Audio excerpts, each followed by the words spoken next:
I always knew that I was going to have a place where I would have some animals, but I never imagined that I would be dropped into a situation where I would right off the bat have 250 to take care of. You know, to land on a 54-acre farm that actually had a lot of problems.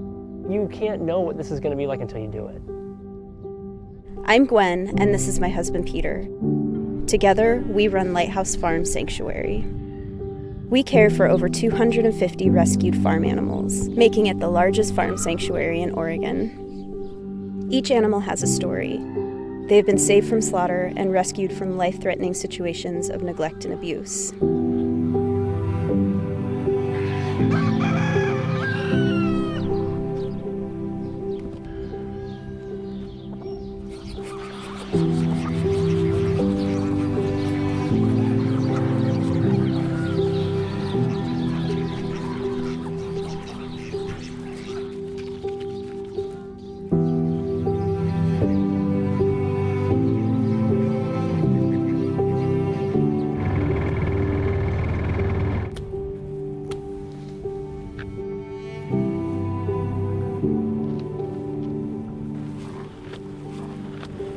Look at me, I'm big. I'm big. I'm big. Just grab onto the horns and he can't get you. But then you're in a conundrum because when you let go, you have to like run.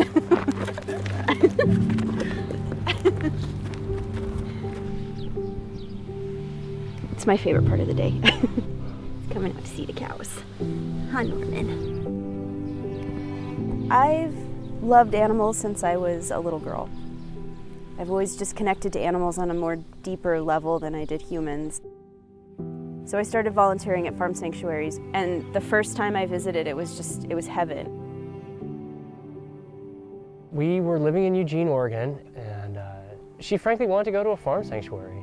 First thing I did was type in Google farm sanctuary. This was the closest one to Eugene. So I said, you know, Gwen, you want to go for your birthday? You know, go up to Lighthouse. Gwen and I just fell in love with the place, and we just started coming every Saturday.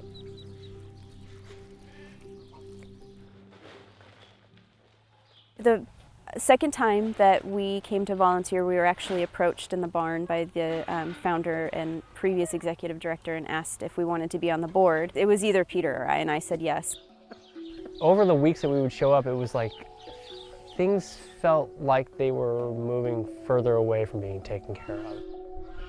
What we learned was we just didn't have money. And so Gwen started using our own money to like pay for vet care or bring straw out. 2015, the executive director resigned.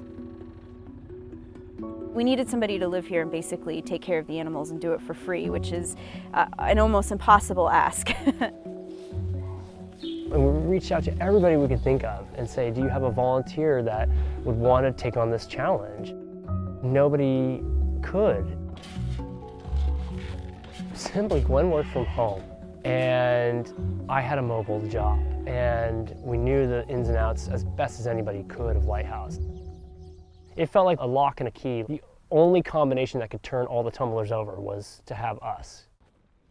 I was terrified that I was going to move here and I was going to let them all down because I couldn't take care of them in a way that I thought was the best. We didn't know what any of this was going to be like. It's out in the middle of nowhere. How is that going to be? Do we even want to do this? It was really Peter saying, if we don't do this, then the animals are going to lose their home. And I remember thinking they may lose the best thing that's ever happened to them and be sent back to some place that's more worse than where they came from. I knew that if I truly believed that these animals matter and if I truly loved them, then this was the ultimate test. So we came up with this game plan that we were going to stay here for 6 months or a year. And stabilize it and then have enough money that we can hire someone and they can move in and do this and make a salary and then we'll just move on. And yeah, 3 years later, we're still here. The night we moved, there was like this epic rainstorm, and it was biblical. It was just pouring rain, and we were driving in the U-Haul, and we couldn't see anything, and the dogs were upset, and the pig was upset in the back of the car, and I was just like, this is an omen. What are we doing? But it was too late.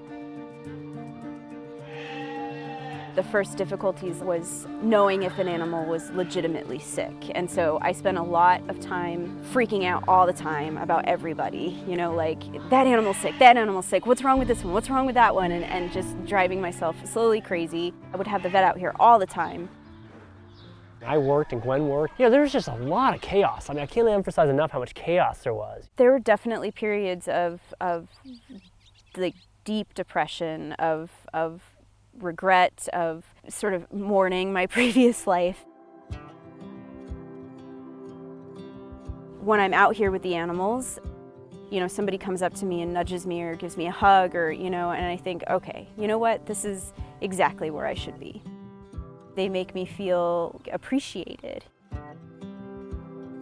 I've made a promise to these animals. When I moved here, I said to them, I am going to make sure that you're good for the rest of your life. I'm going to do everything I can to make sure that you have everything you need to live the best life possible, because that's what you deserve.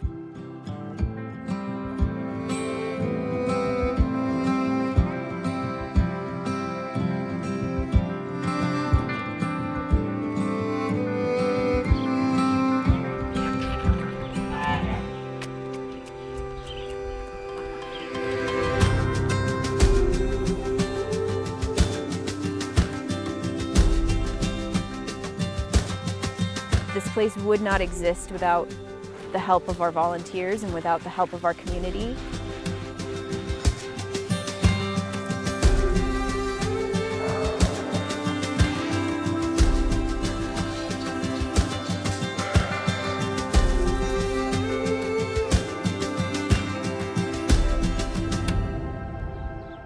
They're under no obligation to anyone other than just to live out their life. A cluster of pigs, they came from, you know, animal testing situations. They were skinny and scared and so tiny, and now they have their own little personalities, and some are bossy and some are adventurous, and, you know, some get into shenanigans, and that's so great to see.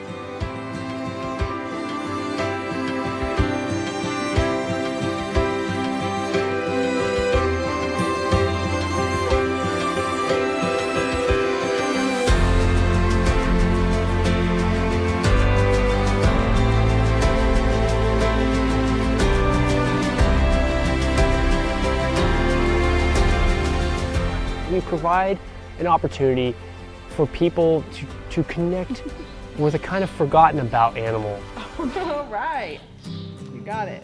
They go around and they ask for snacks, they ask for treats. You know, it's like, it is literally like your dog and your cat. And when people see that, they start thinking like, wow, I have really been putting farm animals on a different area.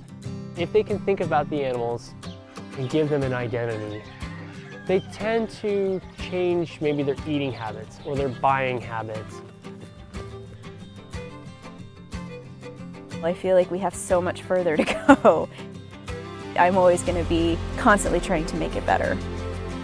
My motivation is and always will be them, and working hard enough that I can offer refuge to more.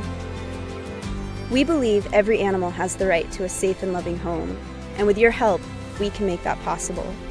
Right now, you can become a hero for the animals of Lighthouse Farm Sanctuary by becoming a monthly donor. Together, we can ensure that these animals and generations to come can live in peace.